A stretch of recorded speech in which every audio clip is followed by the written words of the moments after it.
Once again, welcome to my YouTube channel DGP Maths. Friends, today we are going to study a very important chapter of calculus. हमने कहा था कि calculus एक बहुत ही important branch है mathematics की कि जिसकी एप्लीकेशन हमें हर एक जगह देखने की मिलती है। उसका एक जो टॉपिक है differentiation, that is very important. और इसके बाद के सभी chapter differentiation, integration, differential equation, सभी चैप्टर इसके साथ में लिंक है। डिफरेंशिएशन जो कंसेप्ट है वो फ्रेंड्स आपके लिए नया है, तो हम उस कंसेप्ट को अच्छी तरह से समझने का ट्राई करेंगे कि वो कंसेप्ट क्या है, वो कैसे एप्लीकेबल होता है। तो डिफरेंशिएशन के कंसेप्ट को समझने के लिए सबसे पहले हम एक फंक्शन लेते हैं। Let's say y is equal to f of x। यहां फंक्शन हमने लिया है f। यहां पे दो वेरिएबल हैं, एक वेरिएबल है x और दूसरा वेरिएबल है y। x को हम बोलते हैं इंडिपेंडेंट वेरिएबल,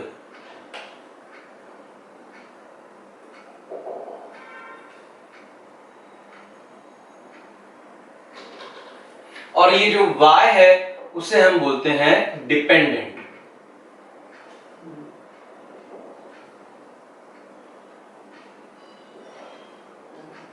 तो हमारे पास यहां पे दो वेरिएबल है, one is independent, x is independent and y is dependent and it is depending on x। y की वैल्यू जो है वो x की वैल्यू पर डिपेंड कर रही है। उसका एक हम सिंपल एग्जांपल लेते हैं। Let's take y is equal to x square। Function जो है हमारा y is equal to x square, y is equal to f of x is equal to x square। यहाँ पे मैं x की वैल्यू ले रहा हूं तो उसके कॉरस्पॉन्डिंग हमें y की वैल्यू मिलेगी। Suppose I am taking the value of x as 1, तो 1 यहाँ पे सब्स्टिट्यूट कर दीजिए, 1 स्क्वायर इज 1, तो हमें y की वैल्यू मिल गई 1। तो y की वैल्यू 1 है जब x की वैल्यू 1 है। चलिए x की वैल्यू हम दूसरी ले रहे हैं 2, यहाँ पे 2 सब्स्टिट्यूट करिए, सो 2 स्क्वायर इज 4, तो हमें यहाँ पे 4 मिलेगा। तो यहाँ पे y की वैल्यू 4 हमें मिली जब x की वैल्यू 2 थी। तो y की वैल्यू डिपेंड हो रही है x की वैल्यू पे और फंक्शन पे। जैसे जैसे हम x की वैल्यू चेंज करेंगे उसकी इफेक्ट हमें y पर मिलेगी। तो इस पर्टिकुलर एग्जांपल में हम कह सकते हैं कि हमारा इनपुट जो है वो x है और हम जैसा इनपुट दे रहे हैं उसके अकॉर्डिंग हमें आउटपुट मिल रहा है। So output is depending upon input, यानी यहां पे आउटपुट y है, सो y is depending on x। जैसे जैसे हम x चेंज करेंगे y की वैल्यू चेंज होती रहेगी। अब फ्रेंड्स हम x को चेंज कर रहे हैं तो कॉरस्पॉन्डिंगली y में चेंज हो रहा है। x इंक्रीज कर रहे हैं तो उसकी इफेक्ट y पे इंक्रीज की भी हो सकती है, डिक्रीज की भी हो सकती है, या कुछ भी हो सकती है इफेक्ट। तो हमें उस इफेक्ट को, वो जो change, this word is very important, change, जब हम एक में चेंज करते हैं तो उसकी इफेक्ट दूसरे में क्या आती है, तो वो हमें फाइंड आउट करना है, वो हमें समझना है। तो उसके लिए हमें डिफरेंशिएशन बहुत हेल्प करेगा। अब वो हम कैसे समझे फ्रेंड, तो हम इस example y is equal to f of x से उस कंसेप्ट को समझने का ट्राई करेंगे, फिर हम डिफरेंशिएशन की डेफिनेशन लिखेंगे and then we start its example. तो फ्रेंड्स हमारे पास इनपुट है x, आउटपुट है हमारा y, या हम उसे बोल सकते हैं f of x। अब मैं x में h ऐड कर रहा हूं, h जितना चेंज कर रहा हूं, तो यहां पे मैंने x प्लस h कर दिया। तो y की वैल्यू क्या मिलेगी, तो जब x है तो y की वैल्यू है f of x। अभी हम यहां पे y की जगह पे सिर्फ f of x he consider करते हैं, तो x है तो आउटपुट है हमारा f of x। अब हमारा इनपुट है x प्लस h, तो हमारा आउटपुट हो जाएगा f of x plus h। तो फ्रेंड्स यहां पे कितना चेंज हुआ x में और कितना चेंज हुआ f ऑफ x में? तो पहले x था, फिर वो x प्लस h हो गया, so change in x is, change in x is, x पे कितना चेंज हुआ? तो x था, x प्लस h हो गया, so that is x plus h minus x, इतना चेंज हुआ x में। आंसर इज ऑब्वियसली h, क्योंकि हमने h जितना चेंज किया है। Similarly we have to find out change in y, और हम y को बोल सकते हैं f ऑफ x, यानी यहां पे कितना चेंज हुआ? तो पहले f ऑफ x था, फिर f ऑफ x प्लस हो गया, so change is f of x plus h minus f of x. So change in x is x plus h minus x. Change in y is f of x plus h minus f of x.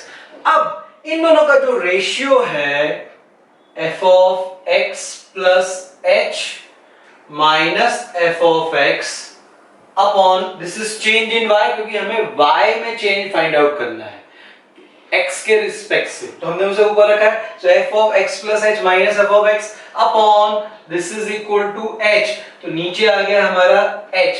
तो ये जो ratio है f of x plus h minus f of x upon h, इस ratio में अगर मैं ये जो h, मेरा जो h यहां पे हमने जो चेंज किया है, इफ आई से this h is very small,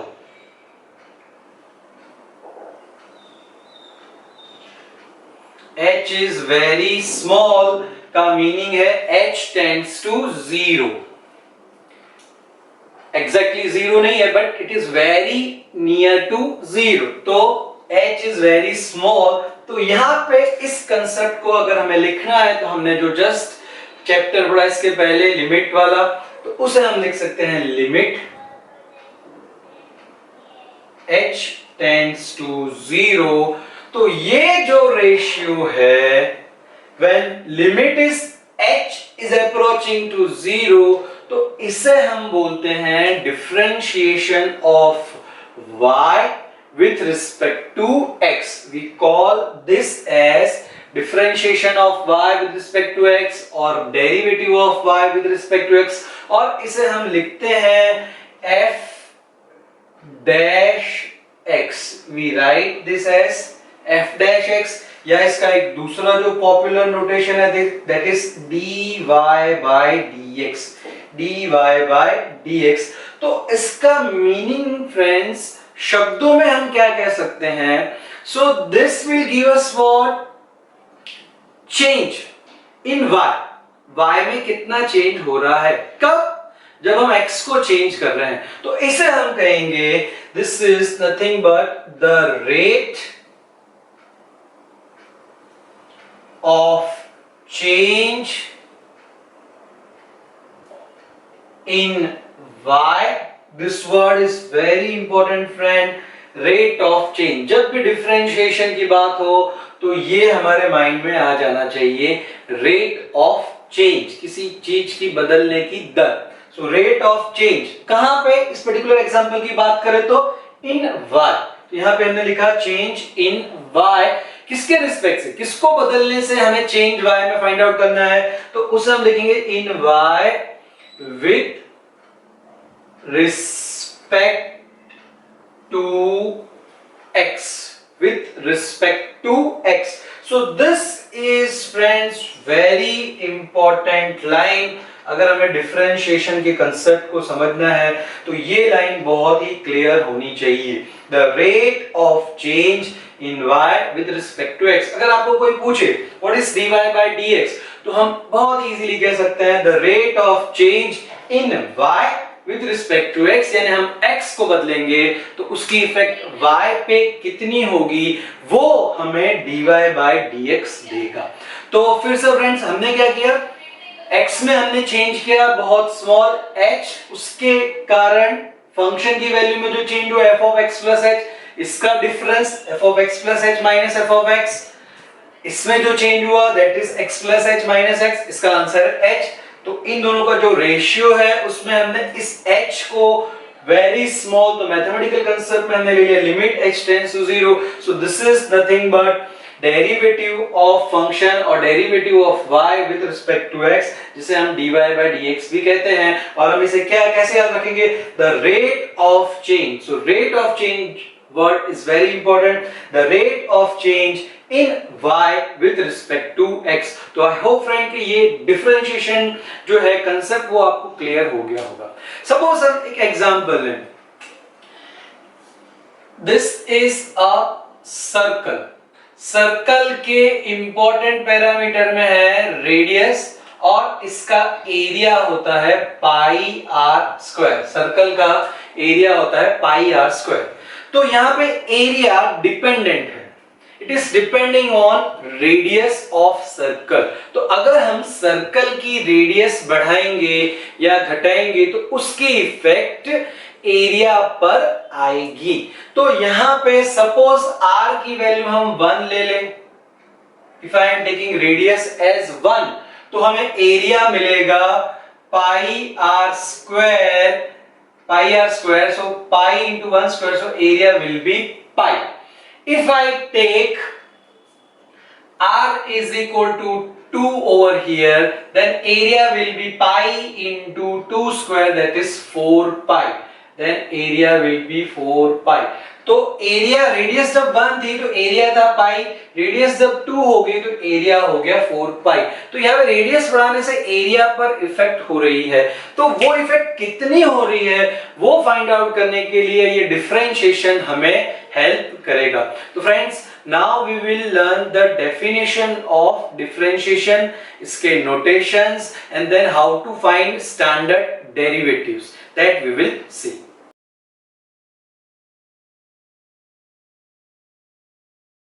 After seeing the concept of differentiation, now let's focus on definition of differentiation.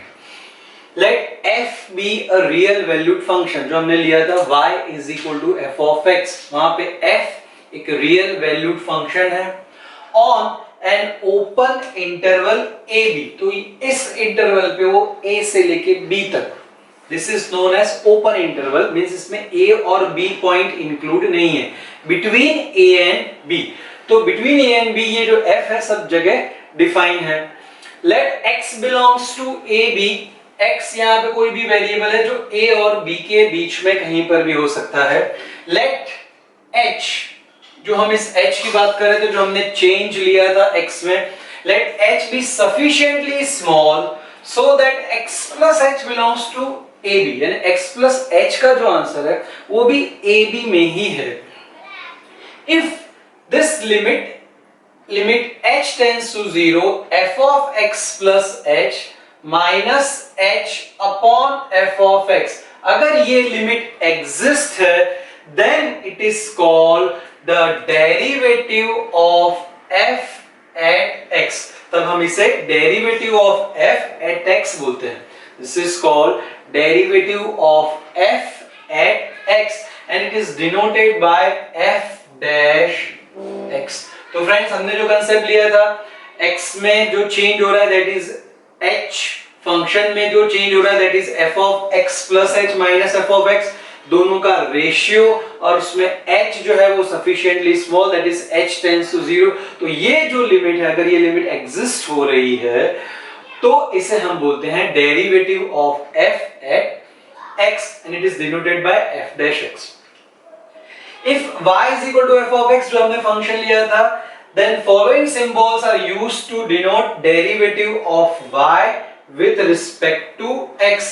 तो डिफरेंशिएशन के लिए अलग अलग सिंबल्स हैं, अलग अलग बुक्स में अलग अलग जगह पे हम अलग अलग तरह से उसे रिप्रेजेंट करते हैं। तो कौन कौन सा सिंबल है, d by dx f of x, तो इसका मीनिंग है f of x का derivative with respect to x। इसी को हम लिख सकते हैं dy by dx, जैसे हमने यहाँ पे लिया y is equal to f of x, तो f of x रखें या y रखें, both are same, so dy by dx। और y डैश, जैसे हमने यहाँ f डैश x लिखा था उसी तरह से हम y डैश भी लिख सकते हैं। और वी कैन राइट y1 यानी y का फर्स्ट डेरिवेटिव, y का हमने जो पहला डेरिवेटिव किया वो y1, या फिर हम यहाँ पे उसे dy भी कह सकते हैं, where this d is nothing but dy dx और ये इसे हम ऑपरेटर भी कहते हैं। तो वो वेरिएबल अगर चेंज हो तो ये चेंज हो सकते हैं। यहाँ पे हमने y is equal to F of X consider किया है, इसलिए ये D by D X. So these are the different notation of derivative of y with respect to x। हम इसमें से कोई भी नोटेशन हमारे एग्जांपल्स के लिए, थियरीज के लिए यूज करेंगे। तो friends, derivative once again it's a very important concept. हमने एक एग्जांपल देखा सर्कल का, कि सर्कल की रेडियस अगर हम इंक्रीज डिक्रीज करेंगे तो उसकी इफेक्ट एरियास पे आएगी। जो हम वेलोसिटी देखते हैं, velocity is change in position with respect to time. Suppose अभी मैं यहाँ पे हूँ, 1 घंटे के बाद मैं 40 किलोमीटर दूर हूँ, तो मेरी जो वेलोसिटी हुई वो कितनी होगी, 40 किलोमीटर पर आवर। एक्सीलरेशन, जो वेलोसिटी में चेंज हो रहा है टाइम के रिस्पेक्ट से, that is acceleration. So these are the concept of rate of change, कि एक के बदलने से उसकी इफेक्ट दूसरे पे आ रही है, तो वो हमें मेजर करना है। और उसकी एप्लीकेशंस फ्रेंड्स, बहुत सारी एप्लीकेशंस हैं। इंजीनियरिंग मॉडल्स जो हम बनाते हैं कोई भी, वहां पे बहुत सारे पैरामीटर्स, बहुत सारे वेरिएबल, बहुत सारे लॉज वहां पे हम यूज करके उसका मैथमेटिकल मॉडल डेवलप करते हैं। फिजिक्स में भी वही चीज होती है। तो मैथमेटिकल मॉडल डेवलप करने में हम वेरिएबल्स आइडेंटिफाई करते हैं, डिपेंडेंट वेरिएबल, इंडिपेंडेंट वेरिएबल, उनके बीच का रिलेशन फाइंड आउट करते हैं, और फिर डिफरेंशिएशन के कंसेप्ट को यूज करके, डिफरेंशियल इक्वेशन के कंसेप्ट को यूज करके हम उसका एक मैथमेटिकल मॉडल बनाते हैं, जो उस पूरे सिस्टम को रिप्रेजेंट करता है, कि जो आप इंजीनियरिंग में या दूसरी फील्ड में भी आप उसका स्टडी पढ़ सकेंगे। सो आई होप फ्रेंड कि ये कंसेप्ट आपको क्लियर हो गया होगा। अब हम स्टैंडर्ड फंक्शंस का डिफरेंशिएशन करेंगे यूजिंग डेफिनेशन। ये जो डेफिनेशन थी, इसको यूज करके हम स्टैंडर्ड फंक्शन का डेरिवेटिव करेंगे। फिर उन स्टैंडर्ड फंक्शन के डेरिवेटिव्स को हम एज अ फॉर्मूला एक्सेप्ट करके उन्हें याद रखेंगे। फिर हम आगे के एग्जांपल्स करेंगे।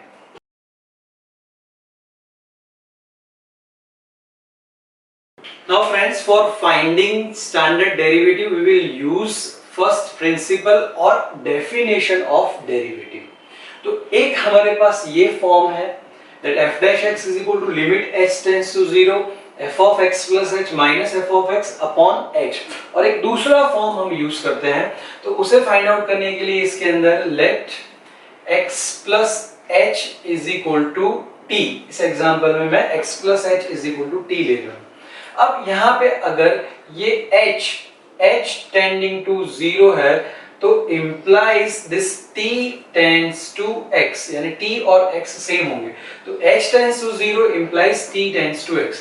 और दूसरा इसके ऊपर से h is equal to t minus x, from this x plus h is equal to t, so h is equal to t minus x। तो उस पूरे एग्जांपल को हम लिख सकते हैं f dash x is equal to limit h tends to 0 की जगह पे t tends to x, f of x plus h की जगह पे t आ जाएगा, so that is f of t minus f of x upon h, so h is equal to t minus x। So this is another way for finding differentiation of function, derivative of function using definition, or we will call it as first principle।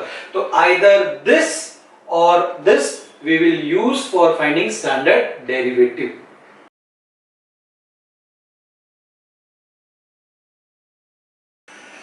Now we have to find derivative of standard function।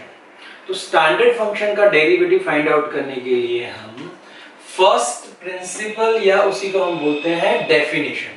तो अगर y is equal to f of x है, the differentiation of f of x by using first principle or with the help of definition। तो अगर हमारा function algebraic या trigonometric function है, then we will use this definition, f dash x is equal to limit t tends to x f of t minus f of x upon t minus x।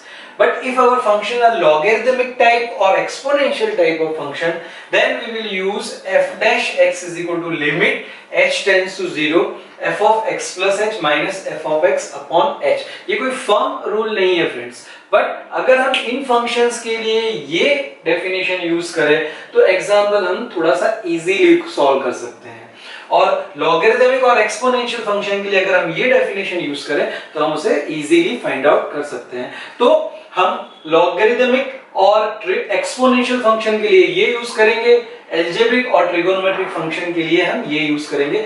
आप उसे change भी कर सकते हो, no problem, answer हमें जरूर मिलेगा, लेकिन शायद स्टेप्स या थोड़ी प्रोसेस लेंदी हो जाए।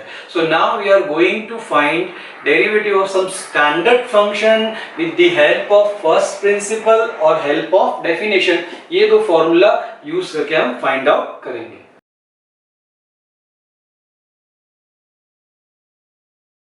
एग्जाम्पल है differentiate by using first principle और डेफिनेशन ऑफ डेरिवेटिव। तो फर्स्ट एग्जाम्पल है x raised to n। So here our function f of x is equal to x raised to n।